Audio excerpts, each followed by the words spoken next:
Cyber अपराधियों का मत लो टेंशन।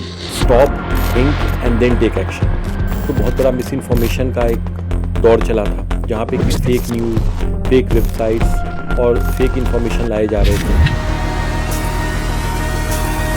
प्रतिदिन लगभग 6000 के आसपास कंप्लेंट्स हमारे पास आते हैं पोर्टल पे। सबसे ज़्यादा कहें मनी का लॉस तो इन्वेस्टमेंट स्कैम में अभी आज की डेट में हो रहा है। जो ये फ्रॉडस्टर्स हैं, ये लोग ज़्यादातर क्या होता है, इन तीन हमारी जो ह्यूमन साइकोलॉजी में चीज़ें हैं, इनका ही बेसिकली एक्सप्लॉयटेशन करते हैं। Recently, during Operation Sindoor, India successfully tackled multiple coordinated threats from across the border.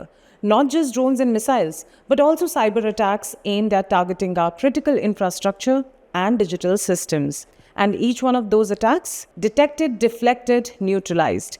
One of the key agencies behind this digital shield is the Indian Cybercrime Coordination Center, or I4C. It is dedicated on combating cyber threats and frauds. From coordinating with the state cyber police to empowering citizens with tools like 1930 helpline and cybercrime.gov.in portal, I4C plays a crucial role in safeguarding our digital space. But what do they actually do? How are they protecting us? To answer all this and more, today we are in conversation with the director from I4C, the force behind India's growing cyber resilience. Exactly I4C है क्या and किस तरह से cyber crime को fight करने में it is helping the nation? देखिए, I4C basically stands for Indian cyber crime coordination centre, जिसको हिंदी में भारतीय साइबर अपराध समन्वय केंद्र कहते हैं। और ये गृह मंत्रालय के अंदर स्थापित किया गया था इस सोच के साथ कि साइबर क्राइम्स को टैकल करना है देश में, क्योंकि देश में आपको पता है डिजिटलाइजेशन बहुत तेज़ गति से हुआ और उसके साथ ही साइबर क्राइम्स भी बढ़े। साइबर क्राइम के साथ जो एक नई जो चुनौती है वो ये है कि दूसरे जो अपराध होते हैं वो एक सीमा के अंदर होते हैं। साइबर अपराधों के साथ क्या है कि एक भौगोलिक क्षेत्र में बैठा व्यक्ति कहीं बहुत दूर बैठे किसी आपके साथ कोई क्राइम हो रहा है, हो सकता है वो किसी दूसरे राज्य से हो रहा हो या किसी दूसरे देश के साथ में बैठा व्यक्ति आपके साथ अपराध कर रहा हो। तो आमतौर पे हमारे देश में आप देखेंगे कि कानून व्यवस्था जो है वो राज्य सरकार के अंतर्गत आता है, पुलिस जो है वो राज्य सरकार का विषय है। तो चूँकि इसमें डिफरेंट स्टेट पुलिस के बीच कोऑर्डिनेशन की ज़रूरत थी। इसके अलावा कई ऐसी एजेंसीज़ हैं जैसे डिपार्टमेंट ऑफ टेलीकम्युनिकेशन है, क्योंकि बहुत सारे अपराध फ़ोन्स और टेलीफोनी के साथ होते हैं। इसी तरह से सोशल मीडिया इंटरमीडिएरीज हैं और जिनके कि आप देखेंगे फेसबुक, ट्विटर, इंस्टा के ऊपर कई तरह के फेक एड्स आते हैं। तो उस तरह से सोशल मीडिया इंटरमीडिएरीज हैं और दूसरे टेक एंड फिनटेक कंपनीज़ हैं। उन सब के बीच एक कोऑर्डिनेशन बनाकर ही इस जो है क्राइम को टैकल किया जा सकता है। इसलिए उन सभी दूसरी सरकारी एजेंसियों या गैर सरकारी एजेंसियों के बीच समन्वय स्थापित करने के लिए और तब साइबर अपराधों को एक नोडल एजेंसी के रूप में उनका समाधान, उनकी रोकथाम और उनके विरुद्ध आप कह सकते हैं अभियान चलाने के लिए, लोगों में अवेयरनेस फैलाने के लिए, इसके लिए बेसिकली इस I4C की स्थापना की गई थी। सर, अभी रिसेंटली हमने देखा कि I4C के एंड से एक डायरेक्टिव आया है कि जितने भी ये फ्रॉड्स होते हैं उनमें 10 लाख से ऊपर का जो अमाउंट होगा वो ऑटोमेटिकली FIR में कन्वर्ट हो जाएगा। तो इसके पीछे क्या वजह थी, क्या इंटेंशन था that this decision has been taken? देखिए, ये अभी जो आपने बताया है E0 FIR, हमने एक प्रोटोटाइप अभी बेसिकली आप कह सकते हैं एक लॉन्च किया है हमने। एक this is a pilot basis पे हुआ है, दिल्ली पुलिस और I4C ने मिलकर इसको अभी लॉन्च किया है। आप समझ सकते हैं 0 FIR जो है इसका मतलब क्या होता है कि आप जो अपराध किसी क्षेत्र विशेष में होता है तो नॉर्मली उसी क्षेत्र विशेष के लोग, जो थाना क्षेत्र है या पुलिस है, वहाँ पर आप कंप्लेंट दर्ज कराते हैं। 0 FIR का कॉन्सेप्ट ये था कि 0 FIR में आप कहीं भी इर्रेस्पेक्टिव ऑफ कि अपराध कहाँ हुआ है आप कंप्लेंट को दर्ज करा सकते हैं। तो चूँकि और उसमें अगर ई लग गया मतलब आप इलेक्ट्रॉनिकली उसको फाइल कर रहे हैं।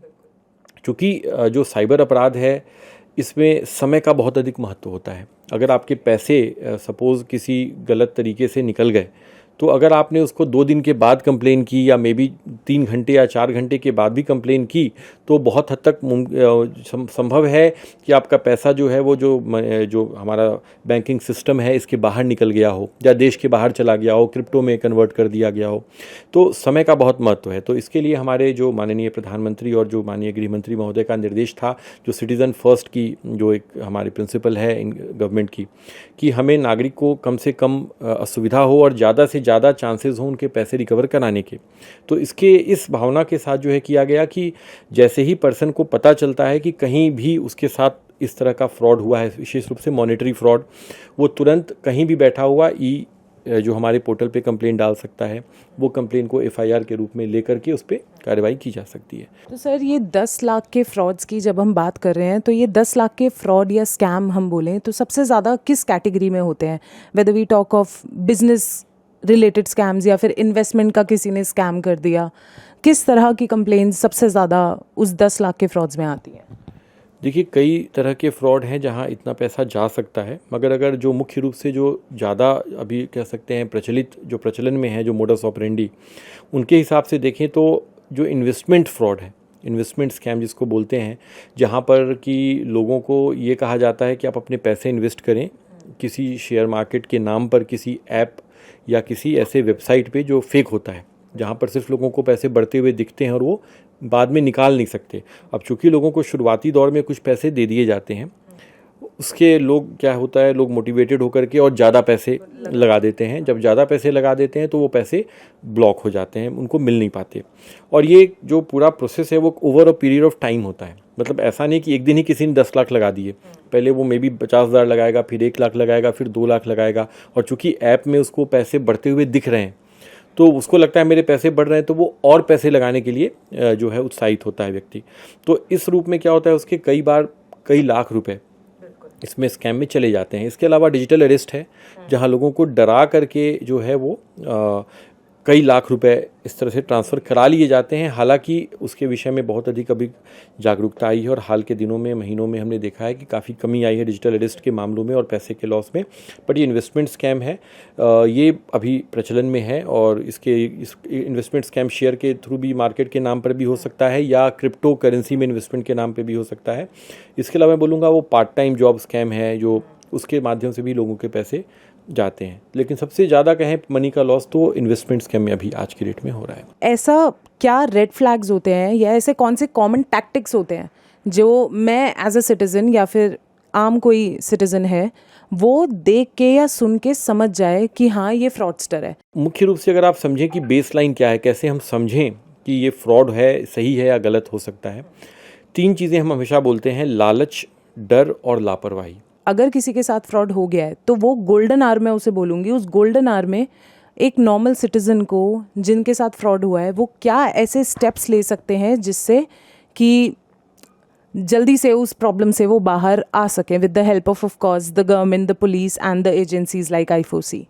अगर आपको लगता है कि कोई फाइनेंशियल फ्रॉड हुआ है, आपके पैसे निकले हैं, इमीडिएटली आप जो हमारा national cyber crime helpline number है 1930, इस पर आप कॉल करें। और वहाँ पर आपको, चूँकि वहाँ पे क्या होता है, आप इमीडिएट कॉल करते हैं तो इमीडिएट एक्शन अगर शुरू होता है तो पैसे बचने के चांसेस, जो आप गोल्डन आवर कह रहे हैं, विद इन एन आवर और सो, तो आपके पैसे बचने के चांसेस बढ़ जाते हैं। सेकेंड इज़ जो है आपका cybercrime.gov.in जो पोर्टल है हमारा, यहाँ पर आप आकर के, वहाँ भी आपका कोई पुलिस पर्सन है जो कॉल पे आपका वो डेटा फटाफट एंट्री करता है ऑन द पोर्टल। यहाँ पर आप खुद से अपने पोर्टल पे जाकर, और अगर आपका फाइनेंशियल फ्रॉड नहीं है, किसी और तरह का ब्लैकमेलिंग, एक्सटॉर्शन या कोई और फ्रॉड है, आप उसको इजीली इस पर आकर पोर्टल पे डाल सकते हैं। तो ये आपका 2 एक्शन आपको इमीडिएट लेना है। फिर आपको अपने आप एक मैसेज आ जाएगा कि आपको किसी साइबर क्राइम पुलिस स्टेशन में जाना है या कॉन्टैक्ट करना है। That all you can pursue later on, but immediately ये 2 काम करने हैं। एक चीज़ और मैं बोलूँगा, रिएक्टिव के अलावा प्रिवेंटिव में जो हमारा एक सोशल मीडिया हैंडल है साइबर दोस्त, वो मैं सबको सलाह देता हूँ कि आप लोग ज़रूर फॉलो करें। बिकॉज वहाँ पे क्या है, प्रिवेंटिव जो मेज़र है ना हमारा, जो हम लोग, जो कि हमारे पास 6000 कंप्लेन आ रहे हैं, हमें पता है भी लेटेस्ट क्या नया फ्रॉड आया, कैसे आया, तो हम लोग उसको जो है वो उस पर पोस्ट करते हैं। और कई बार आपकी माईगव टीम और इनके साथ कोलैबोरेट भी होता है, आपके पोर्टल पे भी दे। तो साइबर दोस्त जो हैंडल है हमारा, ये हर प्लेटफॉर्म पे उपलब्ध है। उसको लोग अगर फॉलो करेंगे तो बहुत हद तक वो अपडेटेड रहेंगे कि फ्रॉड है या नहीं है, कैसे इसको अप्रोच करना है। So all this things they will be capable of. अभी मैं एक चीज़ जोड़ूंगा, अभी हमने एक CFMC भी लॉन्च हमारे ऑनरेबल होम मिनिस्टर ने लास्ट ईयर सितंबर में किया था, which is cyber fraud mitigation centre.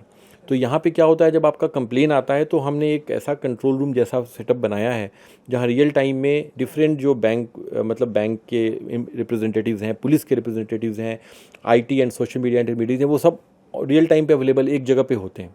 तो जैसे ही कंप्लेन आती है इमीडिएट एक्शन लेने में वहाँ पर बहुत मदद मिलती है। और उसकी मदद से हम लोगों ने कई ऐसे केसेस हैं जहाँ पर करीब 100% लोगों के पैसे को बैंकिंग सिस्टम में रोक दिया, मतलब फ्रॉडस्टर्स के हाथों में जाने से बचा लिया है। जैसे जैसे ये डिजिटल अडॉप्शन बढ़ रहा है, लोगों को किस तरह से इससे सीखना चाहिए, क्या ऐसा सीखना चाहिए, किस तरह वो अपने आप को अप टू डेट रख सकते हैं to prevent all these things? देखिए, मैंने यही कहा, कई बार लोग डर जाते हैं कि डिजिटल मैं मोबाइल स्मार्टफोन ही यूज़ नहीं करूँगा। This is not the solution. आपको सब कुछ यूज़ करना है। ओनली थिंग इज़ कि आपको थोड़ा सा अलर्ट रहना है। जो हमारे ऑनरेबल PM ने एक बहुत अच्छा एक वो दिया है, मंत्र दिया है, which is stop, think and then take action. यानी रुको, सोचो और फिर एक्शन लो। अगर आप डिजिटल वर्ल्ड में हैं, कोई भी आपको ऐसा ऑफ़र आता है, चाहे लालच हो, या आपको बहुत अच्छा स्कीम दिख रहा हो, या आपको कोई पुलिस बनकर या फेक CBI बनकर डरा रहा हो, तो या कोई आपको अननोन वीडियो कॉल्स आ रहे हैं, तो आपको क्या करना है, आपको पहले रुकना है, उसके बारे में सोचना है, देन आपको एक्शन लेना है। अगर आप इन 3 चीज़ों का ध्यान रखेंगे तो I hope and I am quite confident कि चांसेस बहुत कम होंगे कि आप किसी साइबर फ्रॉड के शिकार बनते हैं। ऑपरेशन सिंदूर, अभी recently we have seen it has happened, and सिर्फ मिसाइल और ड्रोन से अटैक नहीं हुए, हमारे ऊपर डिजिटली भी काफ़ी अटैक हुए हैं। तो उस टाइम पे क्या सिनेरियो था एग्जैक्टली, किस तरह से कॉम्बैट किया गया, एंड कितना कॉम्प्लेक्स था वो, किस तरह के केसेस उस टाइम पे रजिस्टर हो रहे थे, कंप्लेंट्स रजिस्टर हो रहे थे आपके पास, एंड हाउ इजी और how difficult was it to tackle it? देखिए, ऐसा है, जब भी इस तरह का सिचुएशन, ऐसे भी देखिए नॉर्मल केसेस में भी जो हम पहले कहते थे कि वार हमारा लैंड, वाटर और एयर में होता है, अभी हमारा जो वॉर है, it is a cyber warfare is another domain of, another aspect of warfare. और चूँकि मैक्सिमम चीज़ें जो हैं वो सभी ऑनलाइन जुड़ी हुई हैं, तो जब भी कोई वॉर होता है तो ज़रूर दुश्मन देश की ये, या जो भी आपका एडवर्सरी है, उसकी एक इच्छा होती है कि आपके साइबर चैनल्स को वो कैसे भी करके आपके जो एक्टिविटीज़ हैं उनको कैसे स्टॉप या हॉल्ट पे लाए। तो हमारे देश में बहुत सारे एजेंसीज़ हैं, जैसे ministry of electronics and IT के अंदर जो NIC और CERT-इन काम करते हैं। आपके एक हमारे यहाँ नेशनल क्रिटिकल इंफ्रास्ट्रक्चर प्रोटेक्शन का जो सेंटर बना हुआ है वो भी है। उनका काम ही है कि इस तरह क्रिटिकल इंफ्रास्ट्रक्चर को सेव कैसे करना है। जहाँ तक हम लोगों के लेवल पे बात थी, तो एक तो बहुत बड़ा मिस इन्फॉर्मेशन का एक दौर चला था, जहाँ पे कि फेक न्यूज़, फेक वेबसाइट्स और फेक इन्फॉर्मेशन लाए जा रहे थे। उनको हमें जो है आइडेंटिफाई करना, उनको हटाना, और इसके अलावा जो हमारे क्रिटिकल इंफ्रास्ट्रक्चर्स और रिसोर्सेज हैं उनके ऊपर जो डिफरेंट अटैक्स आ रहे थे, उनको हम लोगों को थ्वाट करना, अपने फायरवॉल और डिफेंस मैकेनिज्म, जो साइबर डिफेंस मैकेनिज्म्स हैं उनके थ्रू रोकना, ये हमारे लिए एक प्राइम टारगेट था। बट इसमें मैं ये नहीं कहूँगा कि बिकॉज इसके लिए तैयारी रहती है, बिकॉज हमें पता है ऐसे सिचुएशंस आते हैं and we have to be ready for that. तो हमने सफलतापूर्वक उसका भी सामना किया और result was quite, as you all know, positive. Cyber threats don't come with warnings, and their targets can be anyone: students, seniors, even CEOs. But today, India isn't just reacting, it's getting ahead of these threats, making sure no major cyber criminal slips through. But it all starts with one thing: awareness. Report frauds immediately on 1930. Lodge your complaint at cybercrime.gov.in. And most importantly, stay alert and think twice before clicking or sharing online. Thank you for joining us. Together, let's build a safe, digital, and cyber resilient Bharat.